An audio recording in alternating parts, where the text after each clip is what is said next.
Señores, es una voz familiar para ustedes, generalmente nos acompaña aquí en las mañanas de Tiempo Presente, es licenciada en Filosofía y psicóloga, aquí en Uruguay, ¿no? No en Cuba, aquí. No, tengo formación en el exterior. ¿Ah, sí? En la parte de México y en países latinoamericanos. Ahí Cuba, está. por ahora no. Ahí está, un poquitito más cerca del micrófono.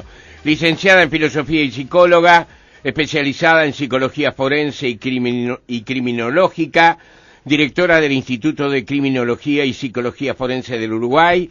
Está con nosotros la psicóloga Adriana Savio, que me estaba hablando además de algo que le está resultando apasionante, que es concreto la Bioneurodecodificación.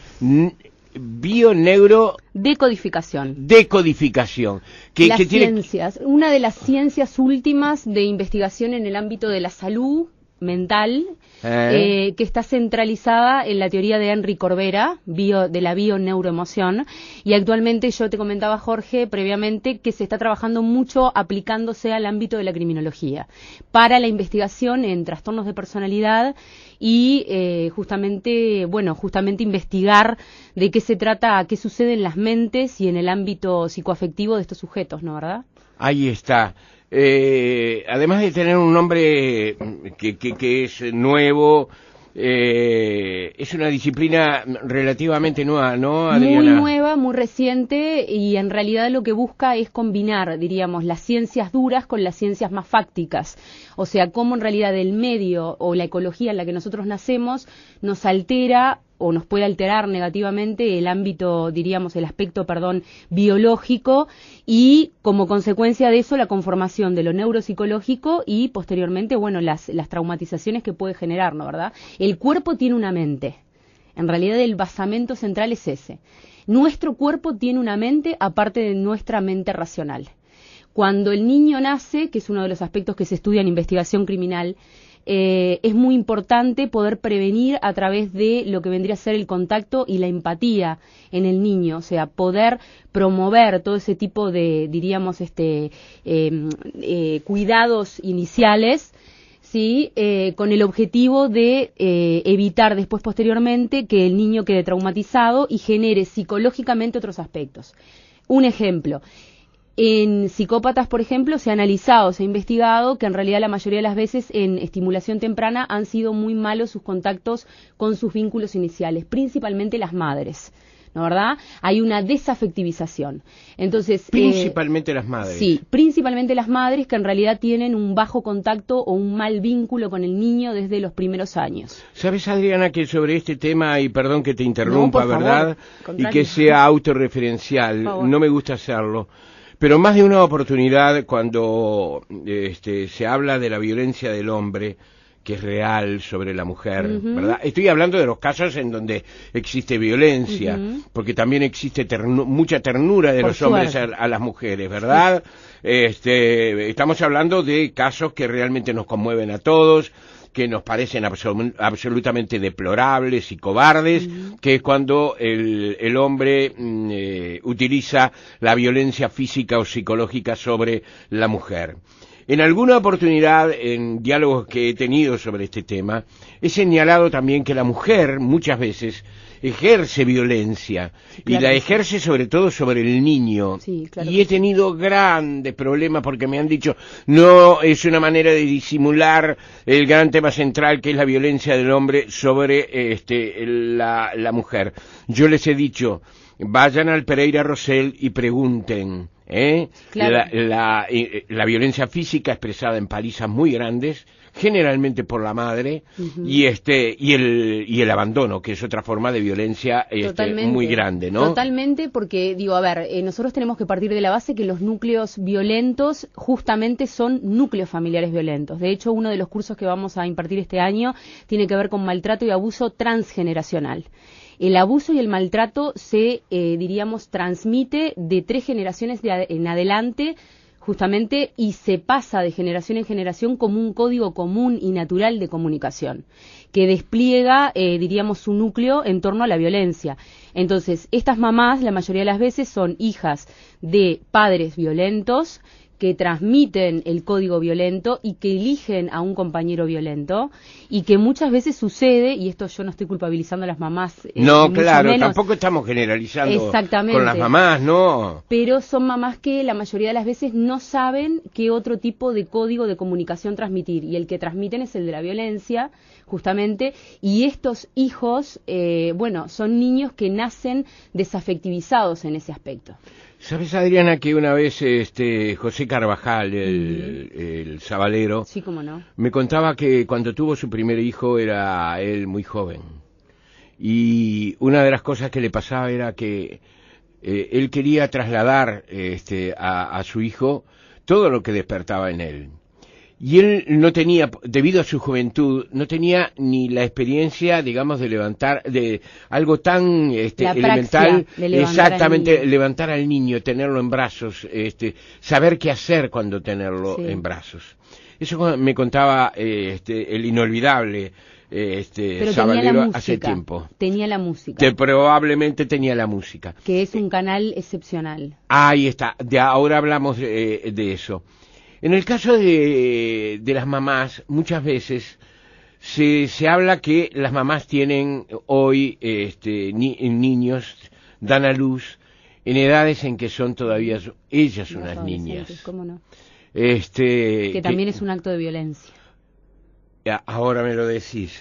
Eso les priva de tener, digamos, lo que una persona más madura o una mujer más madura puede tener en el ejercicio de la maternidad, en eso que algunos llaman instinto maternal, que no sé si existe o no existe, porque hay quienes dicen que no, ¿verdad? Sí. Entonces, ¿es cierto eso que pasa con las jóvenes mamás? En realidad el instinto materno existe. De hecho, Winnicott ya hablaba de la capacidad natural de la mujer para ser madre, por más que no haya dado a luz. O sea, puede tenerlo perfectamente. Lo que sucede en los casos de embarazos adolescentes que tú me nombrás es que ya hay un acto de violencia, como yo te señalaba previamente, de violencia simbólica, porque en realidad no es una mujer madura, diríamos joven, adulta, sino que es una niña que está perdiendo, diríamos justamente muchas veces, la vivencia infantil y adolescente para tener un hijo. Hace poco una niña de 11 años tuvo familia aquí en nuestro país y fue noticia porque había sido violada. Exacto. Pero hay ginecólogos y médicos que señalan, no es noticia, hay chicas de esa edad o de 12 años que son mamás. Sí, estuvo el caso también de la chica que tenía una discapacidad, ¿no? ¿Verdad? Exactamente, exactamente. Sí, que fue terrible porque, bueno, justamente ahí había otros elementos que entraban en el plano de lo ético y lo moral, también muy complejos para trabajar con la chiquita, porque ella, bueno, tenía una discapacidad, se le complicaba mucho comprender lo que estaba pasando. En realidad, a ver, son situaciones que ya desde el principio, desde el momento que estamos hablando de una niña que queda embarazada, porque en realidad son niñas o prepúberes, ya hay un acto de violencia implícito en el sentido de que ya pierden parte de muchas veces su vivencia infantil o de adolescentes jóvenes para pasar a ser mamás. Y ahí se complica mucho. Y aparece otro elemento que está justamente flotando, por lo menos este año a mí me interesa trabajarlo mucho a través de los cursos y la formación, que tiene que ver con el concepto de lo transgeneracional. Porque en esos casos, como son chiquitas que tienen hijos, diríamos, sus padres pasan a ser los padres de sus criaturas. Seguro. Y ahí estamos teniendo un problema bastante importante que yo ando investigando hace años, porque después muchas veces puede derivar en aspectos, no es la mayoría, pero a veces que tienen que ver con el acto de delinquir en términos generales, con el acto de pasarse las normas y las leyes, que es que estos chiquitos que nacen, al ser criados justamente por sus abuelos, como quien dice, no tienen la figura parental. Y la figura parental siempre está centrada simbólicamente a nivel psicológico en lo que es la ley. Mamá y papá nos dice lo que tenemos que hacer y nos dice también lo que no tenemos que hacer. Ajá. Y cuando tenemos un abuelo que es el que cría como padre, no quiere decir que el abuelo no pueda cumplir esa función de ley, sí la cumple, pero es diferente el acercamiento desde lo psicológico. Y entonces empieza a haber un debilitamiento en lo que tiene que ver con lo que significa para mí, lo que debo hacer y lo que no debo hacer, y muchas veces nos encontramos, porque se han hecho investigaciones también acá en nuestro país, con gurises que han tenido instancias de vinculación con la infracción de la ley y demás, que en los núcleos familiares la, diríamos, pata faltante o más debilitada vendría a ser la de las figuras parentales, directas. Son los abuelos los que ocupan la función paterna, cuando en realidad tendrían que ser los papás. Pero estos papás no es que no quieran, no pueden muchas veces. Sí, sí, se entiende. ¿Qué tiene que ver esto con la violencia que observamos hoy?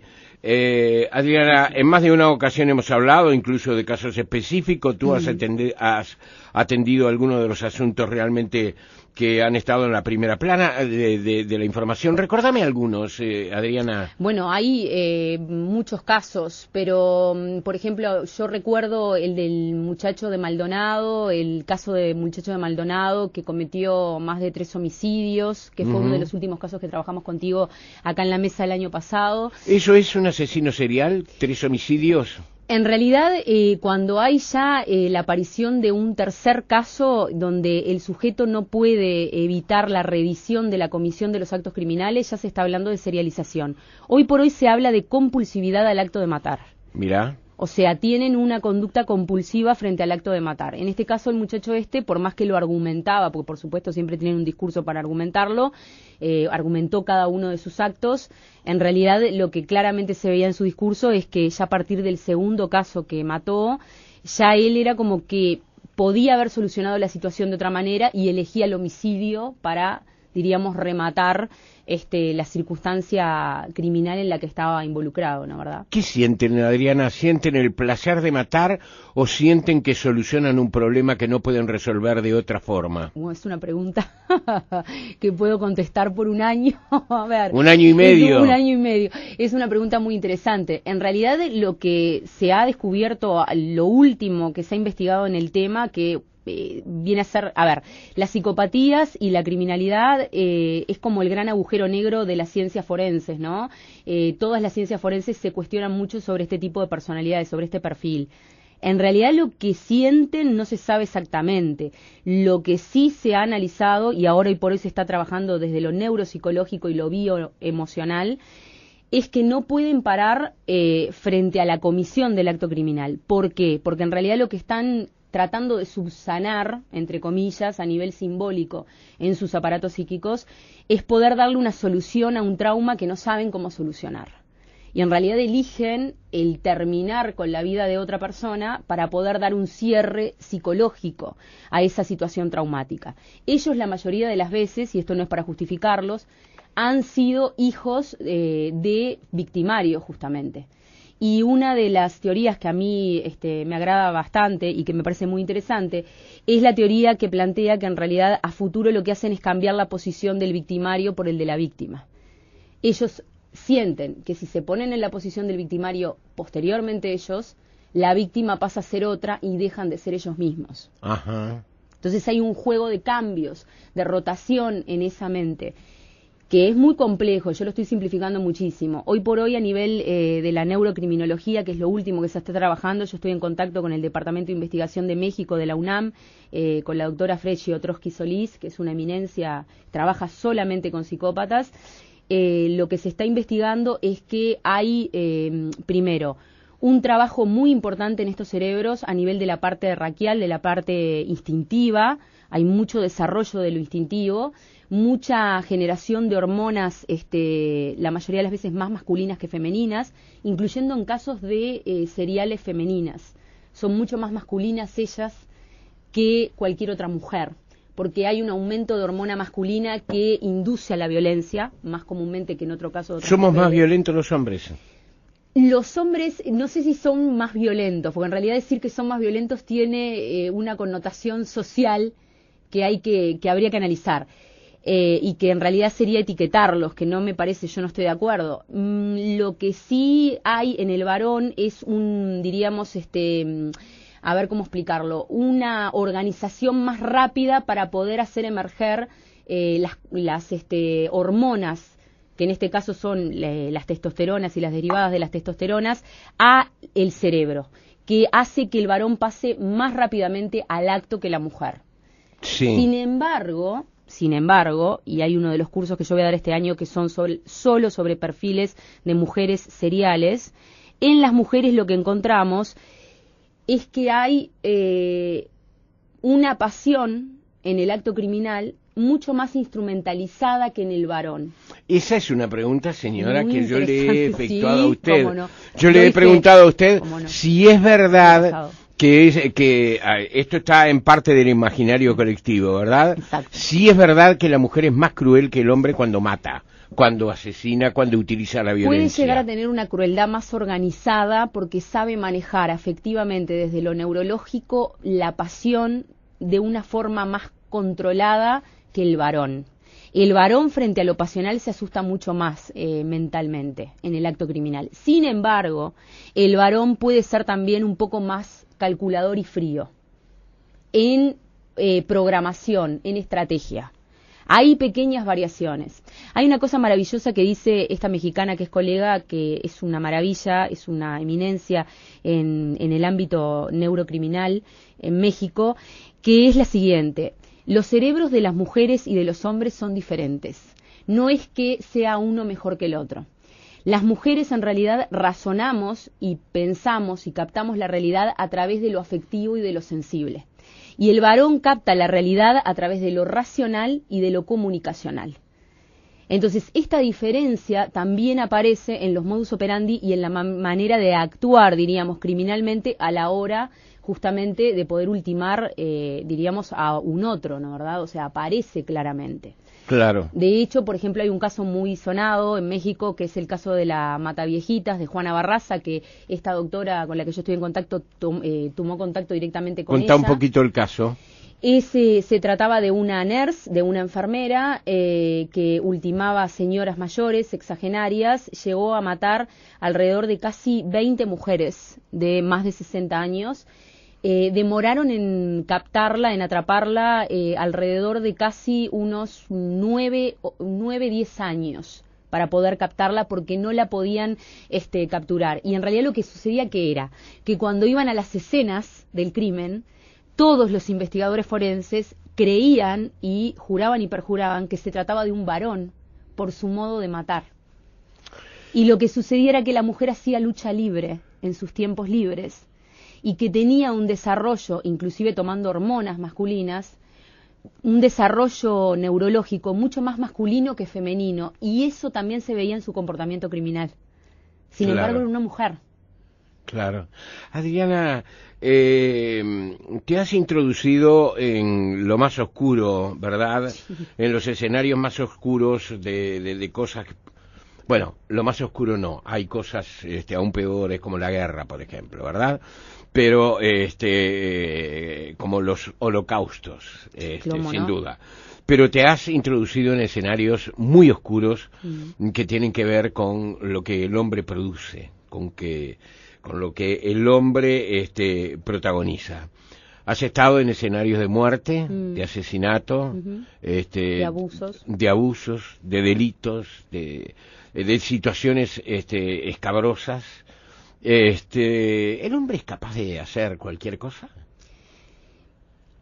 Hay algo que siempre digo, que es lo siguiente: el ser humano, los seres humanos somos capaces de hacer lo más maravilloso y lo más cercano a la perfección, y te diría de la divinidad, lo más cercano a la divinidad perfecta, y podemos también ser capaces de ocasionar las cosas más horrorosas. En realidad eso justamente es una de las puntas que yo planteo en mi libro, ¿no, verdad? Cuando trabajo el tema de la perfilación en seriales, ¿no? En homicidios seriales. Bueno, ¿qué le pasó a esta gente para poder llegar a esos extremos tan aborrecibles, en realidad? ¿Qué sentís tú cuando ingresás en esos mundos? En realidad nosotros tenemos que protegernos mucho psicológicamente, y uno de los escudos, y yo siempre lo manejo y se lo señalo a mis alumnos también, es escudarse y, diríamos, ampararse en la esperanza, ¿no? O sea, uno tiene que trabajar siempre con la mente en la luz en este tipo de casos. Es meterse en la oscuridad, pero diríamos con una luz interna uno, ¿no? ¿Verdad? Para no perderse en esa oscuridad, porque son ámbitos muy tordios, muy, muy siniestros, ¿no? La psicología, el psicoanálisis, ¿verdad? La psiquiatría tienen frente a alguien que va en general por una consulta que surge de un problema. Los seres felices generalmente no vamos al psicoanalista. Las personas que tienen todas resueltas, exacto, si es que existe alguno en este mundo, no van al psicólogo, no van al psiquiatra. Cuando alguien se pone frente a ti, hay un problema para descubrir. Pero cuando ese problema se ve acentuado por la personalidad o por los antecedentes de esa persona, por ejemplo, un asesino o una asesina, ¿cómo es tu relación? ¿Cómo te sentís? Es una muy buena pregunta. En realidad, no deja de ser clínica lo que se hace siempre. Sí. Pero es una clínica, diríamos, con otro tipo de enfoque, ¿no, verdad?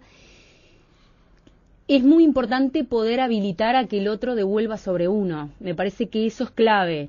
Y está muy bien la pregunta, porque tiene que ver con lo transferencial y lo contratransferencial. ¿Cómo yo habilito a que alguien que abusó o a que alguien que mató devuelva sobre mí para yo poder captar, diríamos, información? Yo creo que todos los seres humanos, hayan hecho lo que hayan hecho, tienen siempre un margen vinculado a esto de lo humano. Sí. Hay que saber poder captarlo, sí, no para defenderlos desde las lógicas jurídicas, porque hay actos que no tienen justificación, ni que tampoco tienen posible defensa, pero sí para poder comprender por qué cometieron lo que cometieron y principalmente, en base a la línea que yo siempre trabajo, poder devolverle a las víctimas o poder ayudar a la víctima desde ese lugar, en función de la información. A partir de esta respuesta es impresionante, pero nos introducís en temas brutales, ¿no? Porque yo podría preguntarte, ¿hay asesinatos que tienen explicación? Es decir, más allá del hecho reprobable, ¿verdad?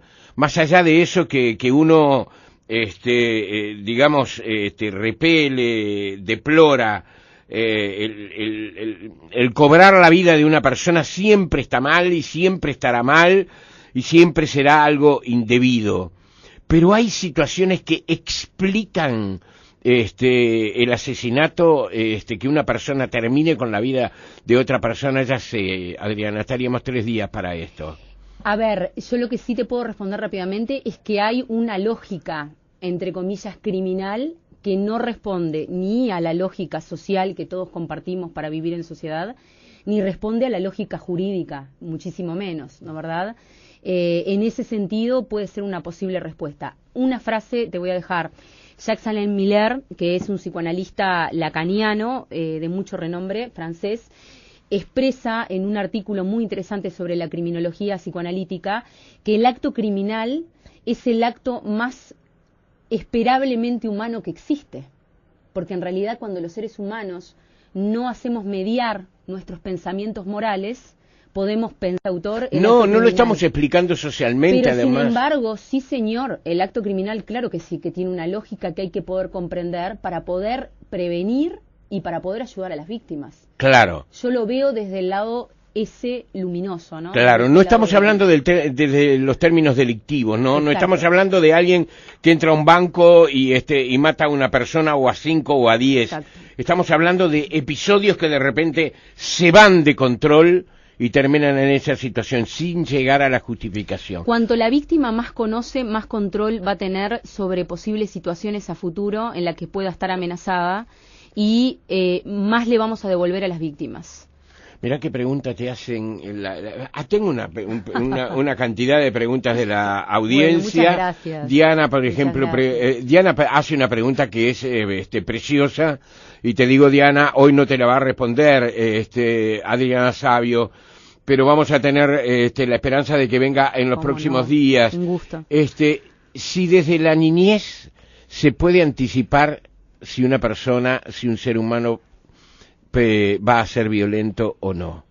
Sí. ¿Cuáles son las costumbres que debemos, la misma Diana hace también en otro mensaje, cuáles son las costumbres que se deben alimentar en las personas para que eso no ocurra? Hay que hacer una apología de la ternura y del amor, como yo siempre le digo a mis alumnos. Pero hay que defenderlo, el amor y la ternura. Pero hay factores, la pulsión de muerte, está Claro que sí, pero la pulsión de muerte también, diríamos, nosotros la podemos alimentar o, diríamos, dejar de alimentar desde la más temprana infancia. Señora, su último libro, Yo nací muerto, asesinos en serie, historias de amor del victimario, perfilación criminal y estudio de casos, es de la psicóloga criminalística Adriana Savio Corvino. Recuerden que son historias reales, ¿verdad, Adriana? Exactamente, son 10 casos de historias reales enfocados desde la percepción o desde el perfil de las madres y de cómo estas mamás criaron como pudieron, ¿no, verdad?, sin ánimo de culpabilizar a estos hombres que terminaron cometiendo los actos que terminaron. Está analizado desde lo psicoafectivo. Bien, y quiero decirles que alguien me ha susurrado al oído que nombres importantes del teatro uruguayo llevarán este libro al escenario en poco tiempo, pero de eso les vamos a dar detalles. A través de un proyecto de teatro criminológico, ¿no?, que también es para educar y para formar. Ahí está, de eso vamos a estar hablando en una próxima oportunidad. ¿La seguimos, Adriana? Sí, en pocos días puede ser, sí, porque claro, nos quedó pendiente una cantidad de cosas. Claro que sí. Nos quedó pendiente sobre tus cursos, hay preguntas a propósito de eso. Yo puedo dejar, sí, con mucho gusto, algunos teléfonos de contacto donde se pueden comunicar conmigo directamente. O un correo, ¿cómo no? Dámelo el correo ya. El correo es psic@adrianasavio, todo pegadito, @gmail.com. Como psicóloga Adriana Savio, todo pegadito, @gmail.com. Y hay 3 números de contacto: 091-434-174, 099-920-446 y 092-157-062. Los cursos van a comenzar a partir de abril, son mensuales, de formación abierta. Tenemos mucha población que estamos formando y son 29 propuestas académicas de los últimos avances en el ámbito forense y criminal. Así que bueno, hay inclusive un curso que a vos te va a interesar mucho, Jorge, que tiene que ver con los vínculos tempranos entre madres e hijos y la prevención criminológica.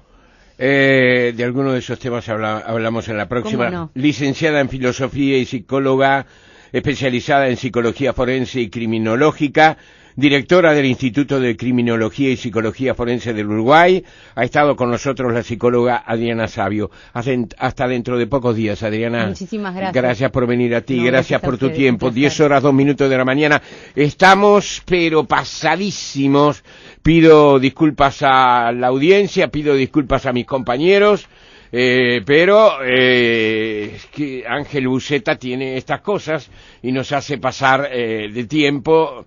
Y bueno, él lo hace pensando en el programa fundamentalmente. Seguimos adelante, ya actualizamos la información con Alejandro Acle, que también tiene algo muy interesante previsto para dentro de algunos minutos.